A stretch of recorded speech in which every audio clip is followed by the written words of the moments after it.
Are you in a place in your relationship where you're constantly asking yourself, should I stay or should I go? If you're listening right now, it probably means you're feeling overwhelmed and heartbroken. Maybe the fighting never seems to stop, or you feel stuck in toxic patterns that seem impossible to break. Couples wait an average of 6 years to get the help that they need, and by then, sadly, it's often too late. But it doesn't have to be this way. Welcome to Love Shack Live, the podcast for listeners who find themselves at a relationship crossroads, facing daily conflicts and a growing emotional gap, but who also aspire to rebuild a bond that feels genuine and lasting. I'm Staci Bartley, and I'm joined by my co-host and lover Tom and our daughter Brooke. Today's episode is a special rebroadcast of one of our most impactful discussions, Navigating the Land of Maybe. Whether you've heard this before or you're tuning in for the first time, there's so much to gain here. If you've already listened, this is your chance to revisit the unique insights and strategies that can transform your relationship struggles into breakthroughs. For new listeners, you are going to discover how to handle the uncertainty and emotional turmoil of wondering if you should stay or you should go. Because in this episode, we answer the crucial question of how do you navigate this impossible land of maybe. We'll provide you useful tips on breaking free from this exhausting cycle as you move towards a thriving relationship. This is especially relevant for those of you currently dealing with space in your relationship, offering you guidance that is timely and essential. Stay with us as we dive into the actionable strategies and insights to help you find hope and clarity. Let's explore the tough questions together and equip you with the tools to move forward today.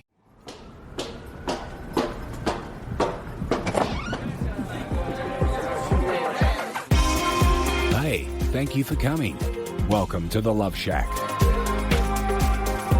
Yeah, land of maybe is something that us as couples spend a lot of time in, and we're also going to highlight this is a part of every single relationship. So what does the land of maybe mean for people that are saying, what the heck does that mean? Well, the land of maybe is kind of this place where you're trying to wonder, like, is this going to work? I mean, we find ourselves in these places where we go, this isn't what I thought love and our relationship was going to be. Happily ever after? This is not happily ever after? This is kind of hard. And I'm starting to show up in ways that I'm not necessarily fond or proud of. And my partner is too.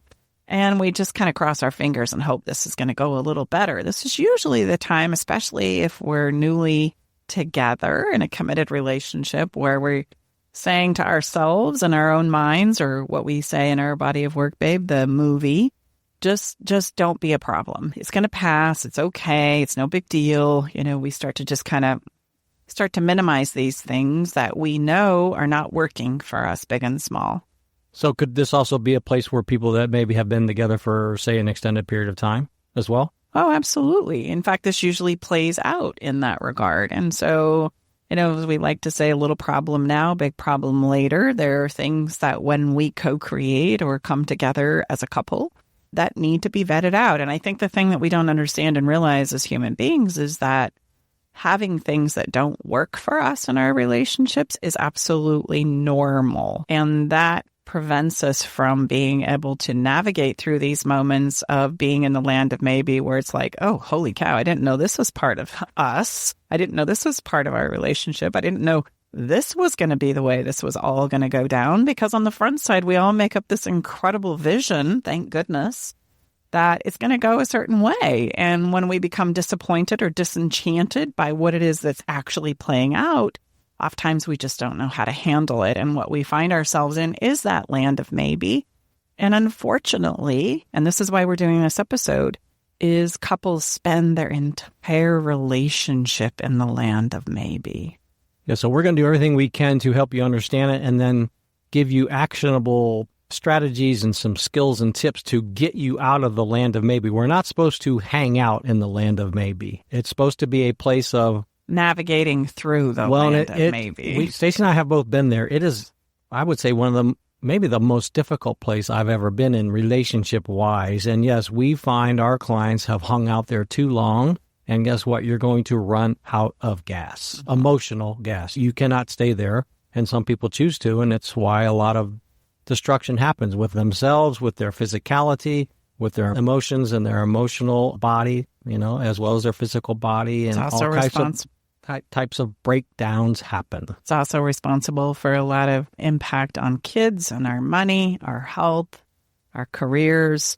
It's responsible for a lot at the end So of the if you day. forget everything we've said, please, with great love and respect, do not hang out in the land of maybe. And I like to say the land of maybe looks like this. Some days, yes. Some days, no. And some days, maybe so. Yeah. There you go. So, babe, when were you in the land of maybe? I call it hell on earth. Like, if there was a place that I would deem as hell on earth from my own personal experience, as well as like supporting our clients through this place, it would be this place of the land of maybe. Yeah, well, I was there, in my first marriage with my first wife, Roxanne, where I know both of us knew that there were, moments and days and weeks and months of land of maybe, and it's very difficult. The most difficult, I think, for me personally, was the thought of breaking up my family. Mm-hmm. Well, and that's the thing about the land of maybe is, there's always a place where there's some good and then there's some challenges. And I just had a thought here and I'm going to share it.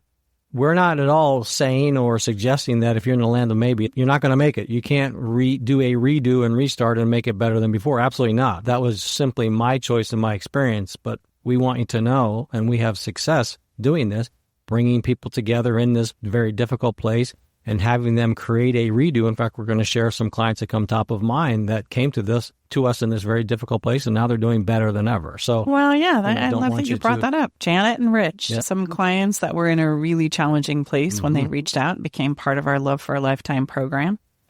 And the story is Janet had already filed for divorce, actually, but they were still living together. Why? Because Janet really didn't want it to end. She just didn't know what else to do. And she sought help, and her counselor was professing to Janet that her husband was a narcissist. That word thrown around here, man. I know. And that's a conversation for a whole nother time. But anyway, yeah, Rich was labeled. Oh, that's good job. We did that at the same time. Labeled narcissist. a narcissist. Yes. And the counselor said, no hope. No hope. There's no way he's going to change. That's not what narcissists do. They don't care. They don't show their feelings. They are just interested in serving themselves. And dang good. Well, it kind of is the label, in human development and behavior. There's two words that make us all take a gulp, and narcissism is one. What's the other one? And psychopath is the other. So those two make us kind of go, oh, that's bad. Oh, they're a narcissist. Oh, honey, there's no hope for you, or gosh. So anyway, they came to us. That was a situation. And so her counselor was strongly encouraging her to leave, that there was no hopes and no options, and that actually she was the one that was dysfunctional by choosing to stay in it. And there was just something that Janet couldn't let go of. And so she started looking for more answers and more solutions for this very conflicted place that she found herself in. She really was in that place of it's too good to leave and it's too bad to stay. I know that change needs to happen. I just don't feel like ending my relationship is something I'm ready for right now, even though, like I said, she had filed for a divorce. And so she, chose to come and work with us. And through the process of working with us in our Love for a Lifetime program, Janet and Rich discovered a lot about each other. Janet realized that Rich was showing up as a narcissist only because he was scared to share his feelings, not because he didn't care and didn't have the ability to feel empathy. He had come from a very abusive past, religiously and family of origin-wise, and he simply was terrified of really sharing with Janet what it is he wanted and what he needed and what it is he was truly longing for at the end of the day. He didn't feel like he had any rights to do that. That seems to be, you correct me if I'm wrong, a similar challenge for clients that we work with when we don't know how to share what's going on within ourselves. Like we say, our movie, put that in words that we first understand, then be able to share that with our partner, our husband, our wife. Why is that so terrifying? Well, because a lot of what we've been raised in and a lot of what we know as human beings is manipulation, quite frankly. Like we live in a whole society and culture that's based on manipulation, and doing that game of manipulation, we don't even really see and understand what it is we're doing when we show up in this way. And I would encourage you to watch the episode on manipulation where we dive deep into this conversation. But manipulation is simply you do what I say and you're going to get what you want. And this is definitely how Rich was raised. And this is definitely some challenges that he faced. And so he didn't feel like he had the right or the permission to ask or advocate for himself. That would be selfish or self-centered. We all can relate to comments like, you think the world revolves around you? You think that I'm just going to do what you want because it's important to you? No, I'm going to do what I want. And oftentimes that can go misclassified as narcissism. Without digging deeper, you won't find that actually I'm not showing up and I'm not expressing and sharing and pretend like I don't care because I'm in so much pain. And Janet was doing everything she desperately could do to get him to show up in their relationship. And she herself was starting to break down. And so they found themselves in this very, very difficult place and didn't know what to do. And it was beautiful to watch them as they would share their stories and some of the teachings and frameworks that we teach a lot to our Love for a Lifetime clients. It was able finally to open a safe place where they could start sharing what was truly going on. And this is where Janet discovered not only was he not a narcissist, but he was a very emotionally sensitive person. Emotionally sensitive people often gets mislabeled there because if I'm emotionally sensitive, to cope, I'm going to pretend like I don't care. When really the pain is coming from the place of I care so much. I don't know how to deal with it. It's overwhelming and I don't know how to handle it. So I'm going to try and convince myself and pretend like I don't care at all because then I have to deal with all these uncomfortable feelings I don't know what to do and how to manage. And so not only were they able to repair their relationship, they were able to rip up the divorce papers. And they are still together to this day. And more importantly, they gained the skills that they needed because, listen, we all have a behavior, I call it that thing I do, that when my emotional back gets pressed against the wall, that's going to be probably our first knee-jerk inclination. And instead of learning the knee-jerk inclination as the end-all be-all, I can say, oh, yeah, okay, this is that thing I do. I need to do this instead. And at first, it's a very clunky process, but as you start working with it, it's a life changer. It's a game changer. And that's exactly how it played out for Rich and Janet. Now, Janet had her piece too, right? Janet had her piece where she wasn't necessarily making it safe for Rich to show up and share some of those emotions that weren't working for him. We do all have things that work for us and don't work for us in our relationships. Excuse me that brings me to, I bet, a common question, a common thought that people have when they're in this space is it's usually only one person's fault why they're in this place. Yes? Yeah, yes. Absolutely. And what do you find? I want you to think of relationships, or I would encourage our listeners and those who are in this place to look at it as a place of co-creation. Like we all have our part that we play in this. And sometimes we don't realize that what I do is absolutely the trigger for my partner. And then we fight and debate about who's right and who's wrong in that without looking at my own thing that I do. And I like to say to people who are new to us and finding our work, hey, we can turn anything around, really, literally. Anything can be healed from and moved on from. The one thing that's going to prevent you from doing that, though, is the unwillingness to look within yourself. If you're hell-bent on blaming your partner and looking at all their flaws and all of the situations that they've created in your relationship that they're responsible for, and you're kind of given the crown jewel of, well, I've done nothing, then I can't help you. So for those listeners that are saying, Staci, I heard what you say, but you don't know my situation, what would you share with those folks? I would say, I appreciate that, and I understand how we come to those conclusions. I'm not trying to negate the fact that you've been through some serious challenges. There are moments in your relationship that have brought you to your knees. And I would say the easiest way out is to understand yourself and to do what you can do to do what I call getting yourself at the table. And what does that mean? That means I'm showing up in a way that feels good and congruent to myself. Because what we tend to do to create a new beginning in our relationships is try and become the version of what it is I think my partner wants me to be. I try and morph myself into this pretzel or go along with things that I know don't work for me, that I'm not comfortable being. And in the end, the whole thing backfires because I then become this shell of myself, this place or this person that I'm now not proud of. Now, if we understand the behavior behind it all, I show up as good as I feel. that all starts to make a lot more sense. So Rich and Jana were able to navigate to this place where Janet was able to be introspective and to look at what she was doing by playing the victim and dramatizing things. She was creating the space in an effort to get Rich's attention that created an unsafe space for him to show up. And the more she did it, the more he shut down. And that was literally how they had spent a decade or more of their relationship life, making up a lot of things that simply just weren't true once we understood what was at play and what was going down. Once they could share it, that in and of itself was a reconnector, even though they were sharing the difficult stuff, which is such a great thing to realize and understand. It doesn't have to be rainbows and unicorns. We can share the tough stuff, and that has the ability to bond us as well. And then as they got better at the skills that they were learning and what to do instead of that thing I do, they could go, oh, wait a minute, this is that uncomfortable feeling, this place where I go. And instead of doing this that I've always done, I'm going to do this other thing that I've learned that I know and then several times has gotten me to a different place and literally transform their relationship. So the ultimate key or the ultimate thing that moves people's needle, and I know this is what you're most passionate about, is changing our behavior. Stay with us. We'll be right back.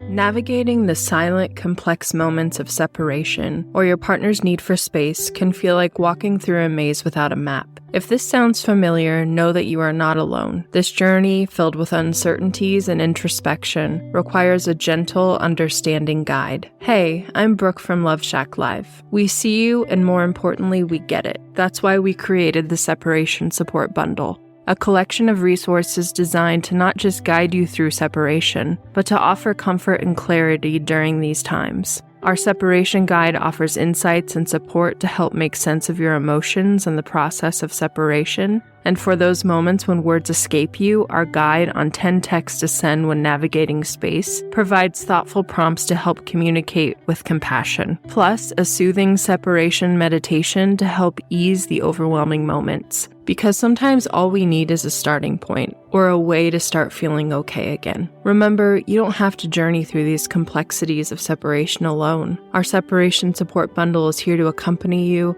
guiding you towards healing, understanding, and most importantly, the renewed sense of self. Visit stacibartley.com/bundle today to access your free separation support bundle. At Love Shack Live, we're all about exploring the real stuff that relationships bring, the good and the challenging. So let's tackle this together, because even in the hardest times, there's hope, growth, and yes, even love to be found. Yes, because until we change our behavior, we will do what we know, even though we know it's a non-working strategy and continues to take me to the same old places I don't want to go. And we will continue to go to those same old places that we don't want to go until we learn what to do differently. And is it possible to change our behavior if we don't practice? No, we are not able to change our behavior without practice. And I want you to think of love and the ability to get better and improve our love and relationships like anything else you improve and get better at. We do it over time, and we do it with learning and practice. And at first, it's really hard. At first, it's really messy.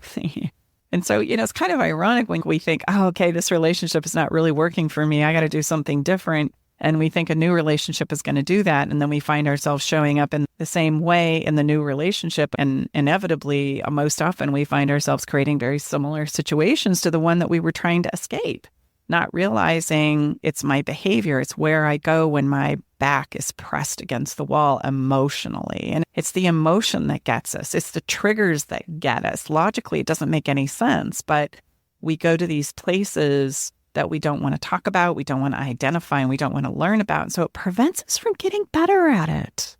Long story short, it does prevent us from getting better at showing up differently. And would you also say that the type of practice required to change our behavior, certainly if you're in this place, is difficult to do without some skilled facilitation? Yeah, well, I thought what I wanted to do on this episode, babe, is I really wanted to break it down in regards to how it is we need to approach this land of maybe and what helps us get out of it fast. I think you touched on this in the beginning. The goal is in the land of maybe to not hang out there. The land of maybe is the most difficult place on the planet for relationships, and so many of us live our relationship lives there in that place. Sure, there's a few great moments, but most of the time is in navigating the turmoil, the past, the challenges, the difficulty, trying to shut the feelings down that I know I don't want to feel because this isn't working for me, but I don't know how to talk about it. And so we live our lives in this place and don't realize that when I choose to do that because I don't know what else to do, I'm going to run out of emotional gas. Like, that's a real thing. Like, I can run out of emotional gas and not have any passion or vitality or drive to even work on the relationship anymore. I'm exhausted. And if that's the place that we arrive at, we've got a big problem. It's not that we can't turn the relationship around. It's not that there aren't solutions to the challenges and problems that we face. It's that my give a damn doesn't care anymore. I'm out of gas. So much easier to turn it around before you've reached the place you've just described. That is the biggest risk that we face in relationships in this place of the land of maybe. So we want to understand it, address it, look at it as quickly as possible, and navigate through it as much as possible. And I want to just point out the land of maybe shows up in our relationships because there is something that's not working for one or both people in this co-creation of our relationship. Okay, that's normal. And unfortunately, when we find ourselves in places where it's not working, we want to blame ourselves or the other person. And we think that's the thing that's going to help us get through it. If we just find who's responsible here, then voila, problem solved. No, actually, that's not problem solved. That's a place where you're going to continue to be in the survival mode place. I always like to say to my clients, hey, you guys, how about this? How about you blame me? I'll take full responsibility for anything and everything that's happened in your relationship. So now what are we going to do? And there's this moment where we kind of go, yeah, great point. So we can't spend time deciding who it is that's right and wrong in a situation and think that that's going to take us to the promised land.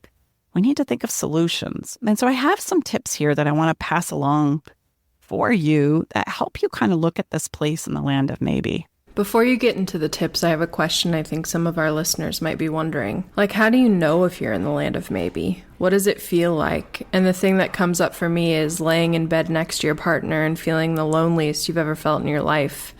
Like having that feeling of connection that you used to have and it's gone. What would a symptom of being in the land of maybe feel like? Yes, great point. Being in the land of maybe is a place of conflict. There are things that are really good in your relationship that you really appreciate. So, for example, you might love the safety of living in your beautiful home. You might love the stability financially. You might love the beautiful children that you've created and that are a byproduct of that. You might love your in-laws. And there might be these really wonderful activities that you and your partner do. And when you do them, like, there's no better place on earth. And then there are these long spans of where, like Brooke had described, I'm lonely, I feel disconnected, I don't know what to do. There are things that I need more of that I don't know how to get. And so it's in the attempt to get those things that I don't know how to do. And those things grow into bigger things. The frustration and the disappointment and the lack of what Brooke had said, connection, are traditionally things that are exceptionally important to us as human beings. We talk about it in terms of fairy dust. Fairy dust is basically hitting on those three basic primal needs that we have as a human being. And if those are missing in a relationship, even though we might know how to go camping, for example, or take the boat out and put it on the water, or visit the in-laws, or spend time with the kids, and that brings me joy, there are long periods of time where emotionally I feel like I'm dying on the inside. I guess that's how I would describe it, thinking back to my own days of being in the land of maybe, is I feel like I'm dying on the inside and I'm desperately gasping for some emotional sustenance to make me feel like I'm okay, that I'm alive, that I'm passionate, I'm delighted to be in this relationship. And that's my struggle. And so I cling to these little bits and pieces of joy that I do have. I can think of one relationship where it was all about being on the dance floor with this person. Like, that was the place where I felt like I could really connect with him and we could have a great time. But that was one evening out of, once or twice a month that I felt like we were really there. And the rest of the time I was gasping for some form of And do you think so lonely? We have such resistance to what Brooke just described, or any of us, to where if we admit that, like, dang, this is not what I thought, then we have no chance to, is that what we have such resistance for? Which I tried to preface in the beginning, like, look, just because I made that choice, ultimately, that doesn't mean that that's how because we just shared Rich and Janet's story. But I mean, is that what most of us internalize, and that's the narrative that we have? Yes. Well, I mean, think about my story here. I didn't know how to say I'm so miserable in this relationship. Right. The way that I get joy out of this relationship is if we could go dancing every night, that would really work. But that's not realistic. Come on, that's not going to happen. There were bigger problems. And we could overstep them and have a few moments of connection. But the real serious issues in our relationship were not being addressed, and we didn't know how to address them. And just like most of our clients do at that particular point in time in my relationship, I thought just hanging in there was going to see us through. If I just waited it out, certainly the light bulb was going to come on for me or him or both of us, and we were going to be able to turn this thing around. And what we don't realize is that that's not ever going to happen. Kind of like the hope and pray strategy? Because if it does, then what ends up happening is that I don't get skills, I don't learn, I don't practice anything different. I continue to practice what it is I know. I have another question. I remember when my marriage was ending, a very specific feeling where I had that you're talking about, Mom, too, where I was like, I don't want to be questioning this. I don't want to be questioning my marriage. I don't want these feelings to be creeping in my head. But it's almost like once you see them and once you have those thoughts for the first time, you can't unsee it. And then it feels like you can't escape the land of maybe. So what do you do then? You get some help and support. This is where the tips need to come into play, because there is a disappointing element to this land of maybe where you go, oh man, I wish I hadn't seen that. Oh man, I wish I didn't feel this way. Oh man, I don't want to address this. And what's interesting about this, I've done it and I see clients do it where they're trying to convince themselves. They don't want to talk about the problem because they're too busy trying to convince themselves that everything is okay. And at this point in time, everything becomes a really big deal. Hey, you know what? They brought me a gift. Oh, hey, guess what? They filled up my car with gas. Oh, hey, they took the kids out to get ice cream. Oh, aren't they great? Aren't they wonderful? So those would be the moments where you go to the some days maybe so. Mm-hmm. So it's this unbelievable place of, talk about a roller coaster. Yeah, we did it again. Nice job there. But I mean, really, that's why you have yes, no, maybe so. Just exactly what Staci described. And like Brooke said, dang, this was not in the happily ever after picture. And I really don't even want to deal with it. Mm-hmm. Well, and unfortunately, because of what we've been taught about not wanting to be a problem, not wanting to accuse our partners of being the problem, we talk about don't blame them, that's not going to take you anywhere good. So how do you address something that's not working and not blow your relationship up at the same time? And right. Because we don't have those kinds of conversations, we just shut down. And is it possible to do what you just described? Absolutely. Okay. Absolutely. But it has to be done with teaching, skills, and practice. So what got you into this situation? Yep, absolutely. Help. And it usually takes help from others. It's kind of like going to school. If I want to get good at something, we do all kinds of things. We take online courses to improve our career skills and to learn about our finances and money. And we do all kinds of things to give ourselves an upgrade. I take tons of courses in my field and line of expertise. How about our new body of work? What are we, consistently doing now we've never done before? 4 times CrossFit. I go to we go to CrossFit because as we're aging, we're realizing we don't want to lose strength. And so, we sign up, we take courses, and we've learned about health and nutrition and all those kinds of things. And it's an ongoing journey. And where do we go to do that when it comes to love and relationships? We've got to get better at this. And the only way we can get better at it is if we look at it, we study it, we embrace it, and we practice it. Well, I was going to say the last point, because Staci and I, many times when we were able to walk to where we do our CrossFit, and I think, you know what, that's hysterical to think that I would do that on my own. There ain't no way in heck. And I'm a pretty disciplined guy, yes? Would you say I'm pretty disciplined? Are you talking about the burpees? Whatever. I mean, come on. Did you ever drop and do 30 burpees? Because you wanted to after a morning cup of coffee? Most often, especially in the beginning, we're not going to practice, do what Staci calls in her book, the emotional push-ups. We're not going to do them on our own. It's okay. It takes a stronger person to realize where we have shortfalls and then seek out the professional people. Our owner, our CrossFit lady, she's awesome. But, that would not happen To be taught and mentored through the process is everything. And we've got to do that if we want to get better at anything we do. And that includes love and relationships too. So how do I convince my partner that they too need to work on this with me if I've got what I like to call a resistant husband or wife? Mm-hmm. How do I make them, him or her? Let's talk about what we typically do when we're in this place. And we get this question a lot. Yes, a lot. How do I convince my person that this relationship is the greatest relationship? And how can I talk them into working on it? And let's talk about what we typically do, and then I'll help you see what I encourage you to do instead. What we typically do is we blame them. We say, hey, you know what? When you pull your stuff together, right? Or, hey, if you don't want to work on this relationship, then it means you don't love me and you don't care. And what are the kids going to say? And what are the in-laws going to say? And we come at it from a very negative, browbeating sort of conversation. Aren't I enough for you is a great question that we'll throw in there, or why am I not enough for you? What does it take to please you? I've done all of this for you and you're just going to cast me aside. Like, how could you, you devil of a person, is typically how we approach this conversation. How about physical attraction? Does that come into play? Like, you don't turn me on physically anymore? Well, you're talking about two sides. Okay. You're talking about a physical problem that may not work for me, and an emotional problem. Gotcha. And so if I'm trying to convince you to work on my relationship and I'm approaching it from a place of, look at everything I've done for you. I guess you don't care about me. What are the in-laws going to say about this? How are we going to help the kids navigate this? I'm heaping on the guilt, and I'm heaping on the guilt in hopes of turning you around and helping you work on our relationship. Obviously, if I heap on enough shame and guilt, then you're going to see the light and you're going to work on this, because I'm going to make you feel browbeaten until you do. And I need you to understand that even though this is the natural inclination that we go to save our relationships, it is the absolute worst method we can turn to and use. What's going to happen is you're going to push your person away.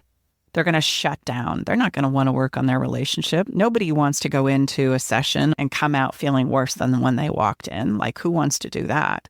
And if this is the approach you're taking, this is often what shows up in my office without realizing it's not going to take us anywhere good any time ever.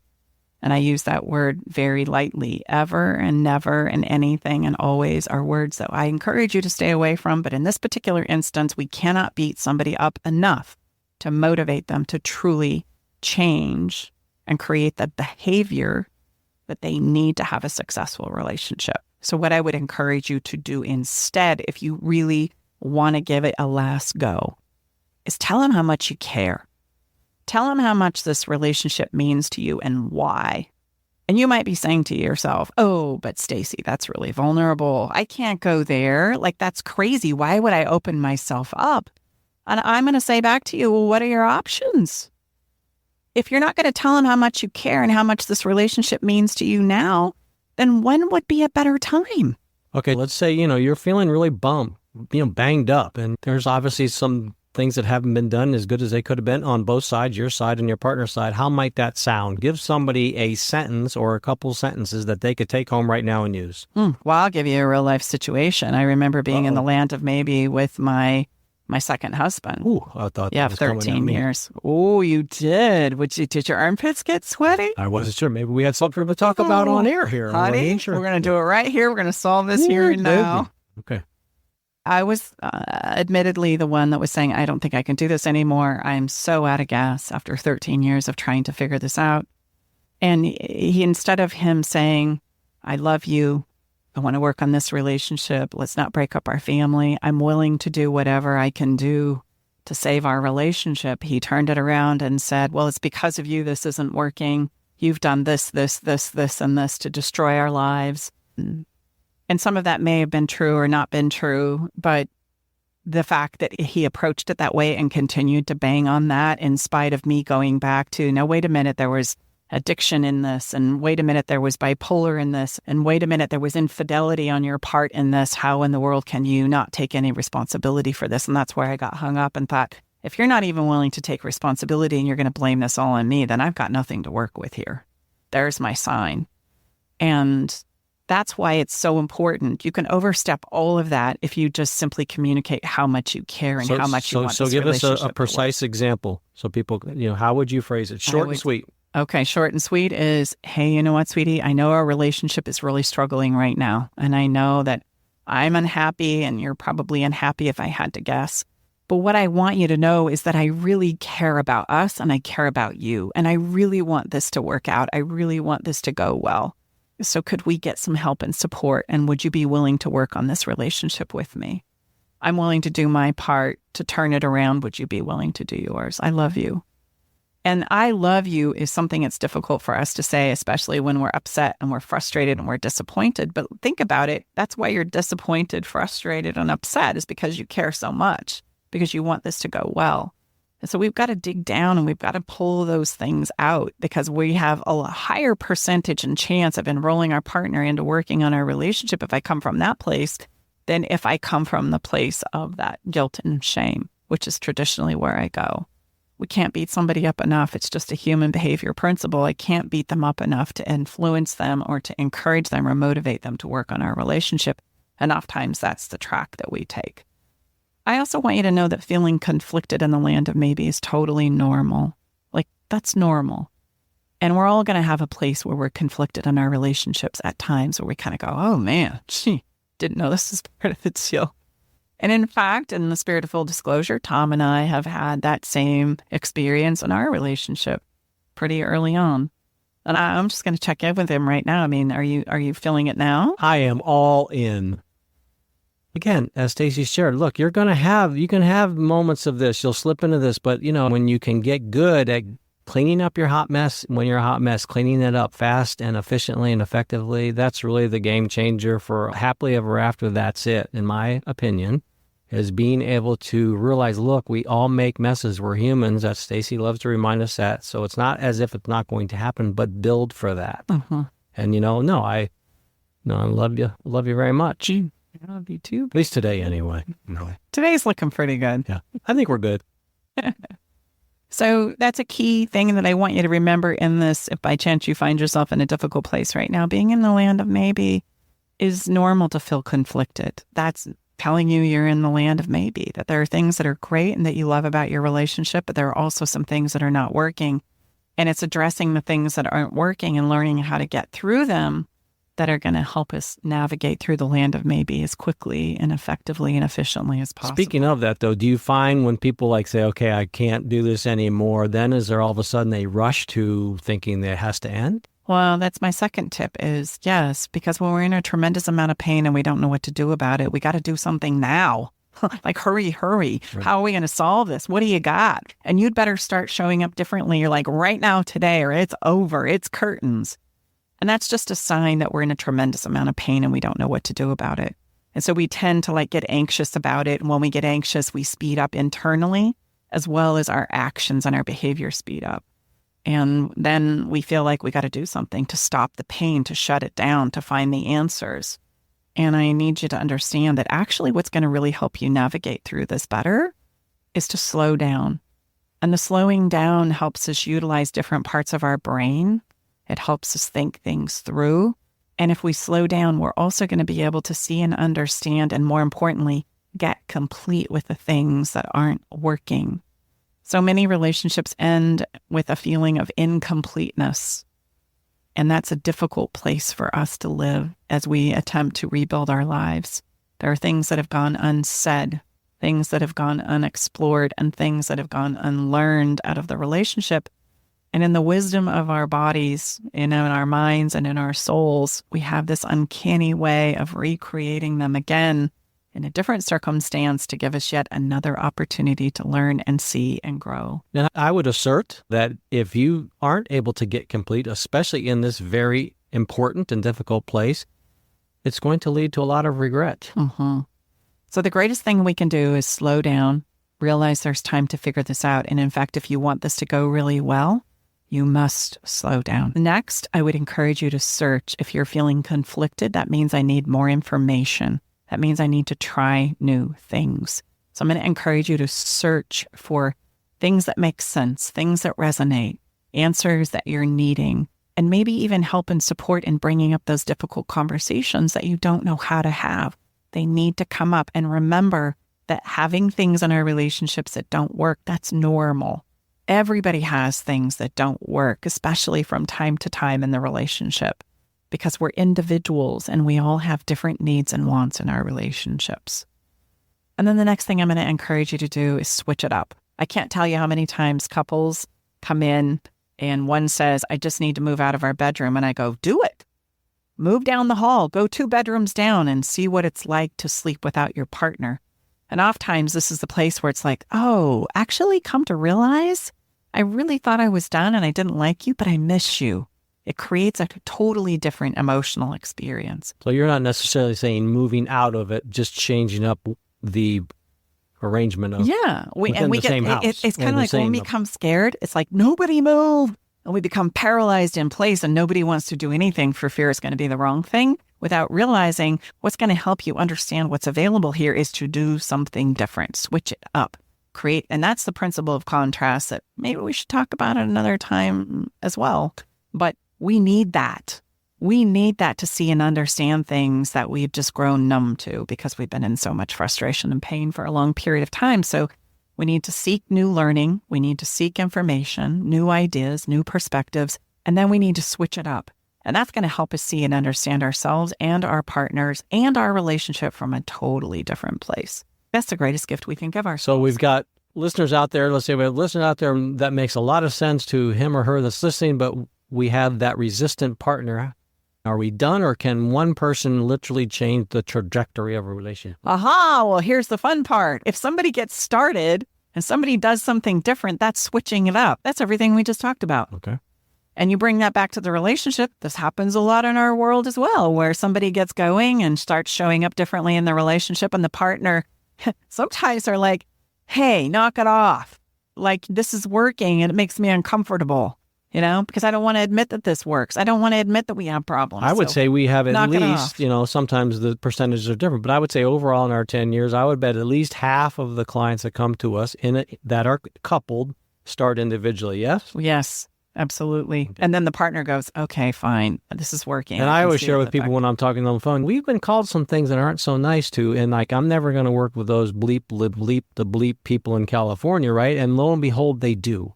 And, we're okay. We can take that. We understand, emotions are running high. So none of that bothers us, just oftentimes your new behavior can be the inspiration and the catalyst to bring that hesitant or standoffish partner to the table. Well, it's really putting yourself in a no-lose situation where you're either going to improve and get better for the next round, or they're going to come along with you and you're going to transform the relationship that you're already in.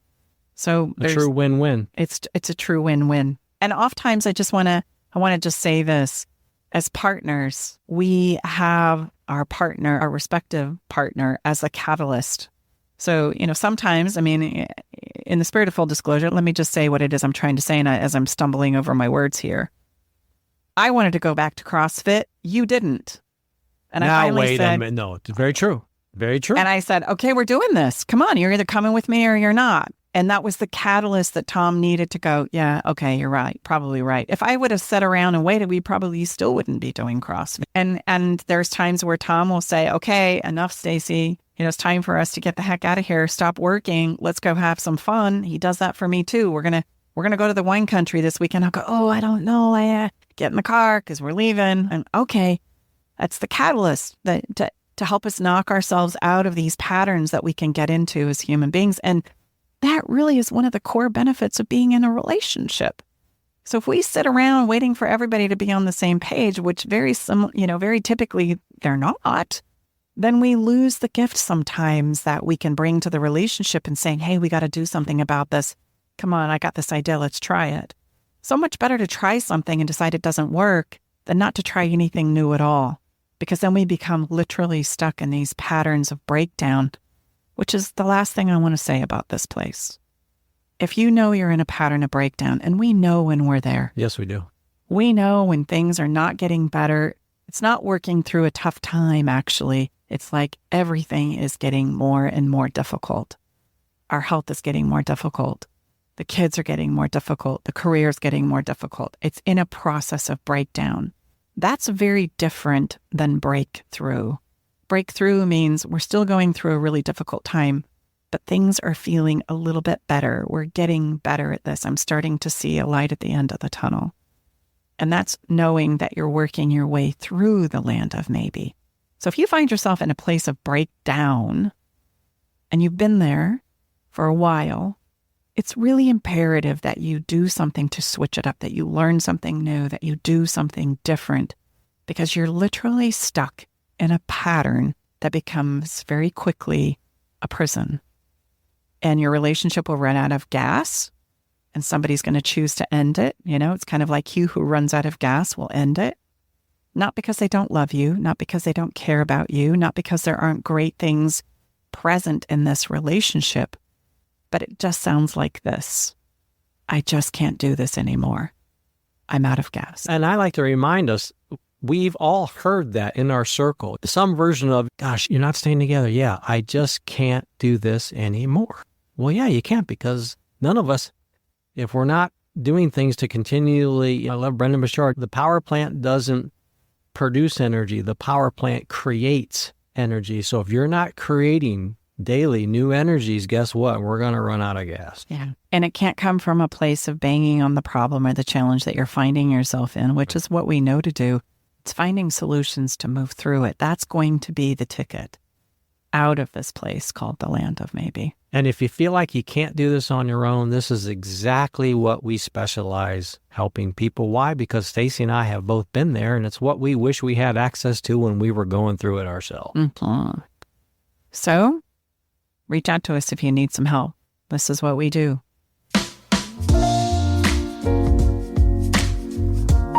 We're going to switch gears now. This is where we do a hard left and we go from talking about something like being stuck in the land of maybe to our follow the fun moment. Why? Because I want you to see we can do that. If you can do it here listening to my voice, you can do it in your life. It's like, okay, that was tough. That was hard. Probably brought up a lot of feelings and thoughts that were uncomfortable. And now we can push the brake on that. We can totally switch gears. And you don't have to wait till everything is all figured out before you have some fun. No, right? Please don't do that. This is a great way to recharge or refuel you so that you do have the emotional gas necessary for the journey.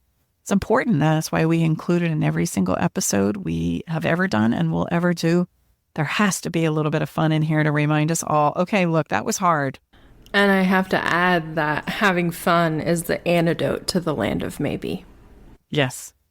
Yes. That ability to dance with that partner of mine at least a couple of times a month is what gave us the gas to last as long as we did. And unfortunately, we didn't know how to go and correct some of the things that were going on in our relationship. And so we too ran out of gas. But that ability to connect kept us in the game longer. And if we'd have had the other few steps, I don't know, honey, maybe you wouldn't be in the picture. That's not possible. Moving right along, ladies and gentlemen. Follow the fun has now been canceled. No, just kidding. What kind of fun we having? So I want to let our listeners know that last night I told you that you have the body of a god. Oh. And you know what his reply was? Are you referring to Zeus, the Greek god, or are you referring to Buddha? And we laughed. And that's the part that I want to say, hey, you know what? We all need a little humor in our life, right? And of course, I reassured him that he was the god of Zeus. I mean, come on, give me a flex here. But here's what I want you to do for this week's Follow the Fun. It has been said that the shortest distance between two people is laughter. Absolutely. And when building a long-lasting relationship with the one that you love, humor is an attribute that must be part of your relationship mix. It's the place where even when we're going through a difficult time, we can take the pressure off, right? We can come back to the problem and circle around. After all, couples who laugh together stay together, and the chances are pretty good for you. If you can laugh, you're going to be able to see each other in a rocking chair and grow old together with your great-grandchildren. So this week, let's set aside some time to laugh together. Like, this is important. It's no, small thing. So I've got some tips here for you that I want you to consider.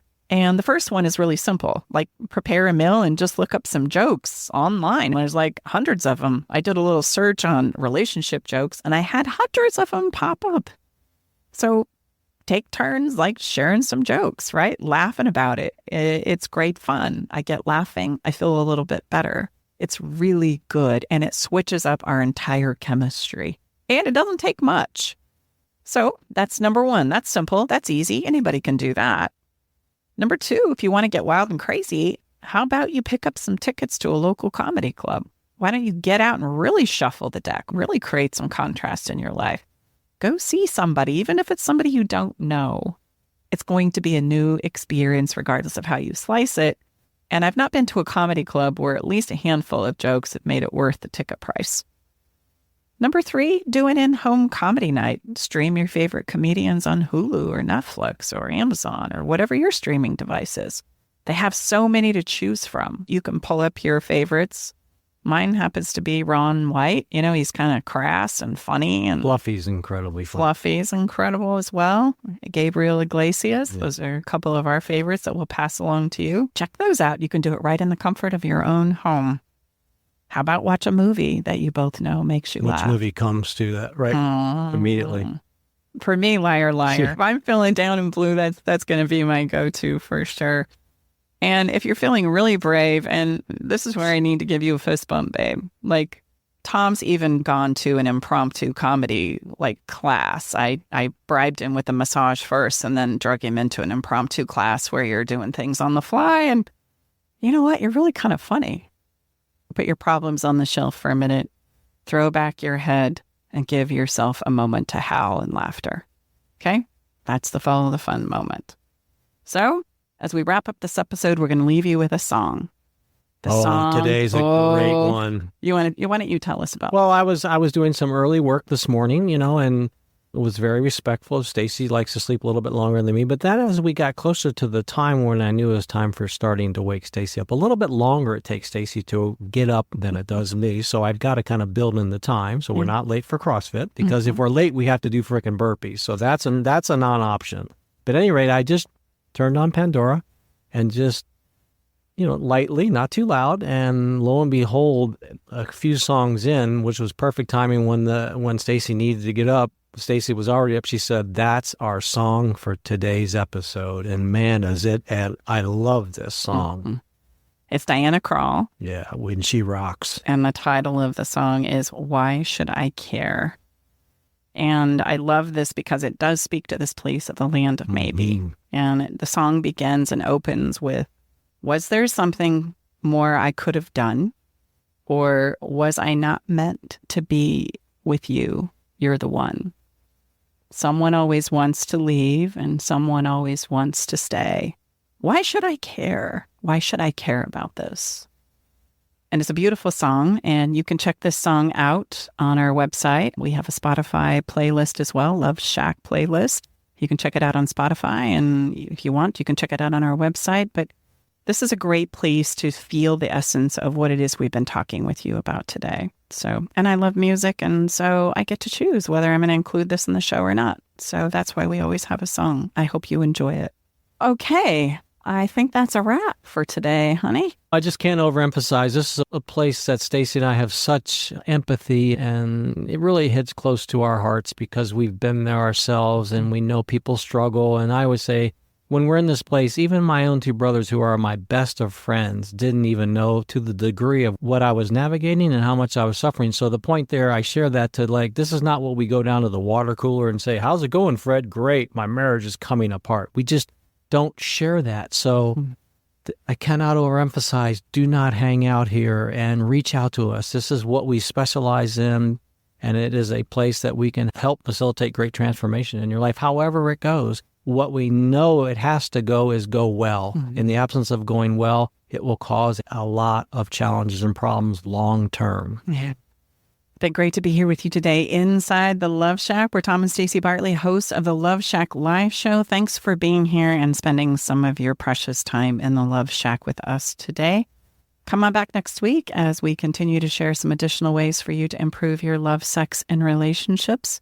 We look forward to doing it all again next time. Bye-bye now. All right, it's time to leave the Love Shack. But before we part ways, we want you to know our door is always open and we'll leave the porch light on, ready to welcome you back whenever you need a dose of relationship wisdom. For more resources and tools, visit us at loveshacklive.com to dive deeper into the topics we've explored and find additional support for your relationship journey. Stay connected by subscribing to our podcast. Thank you for being part of our Love Shack Live community.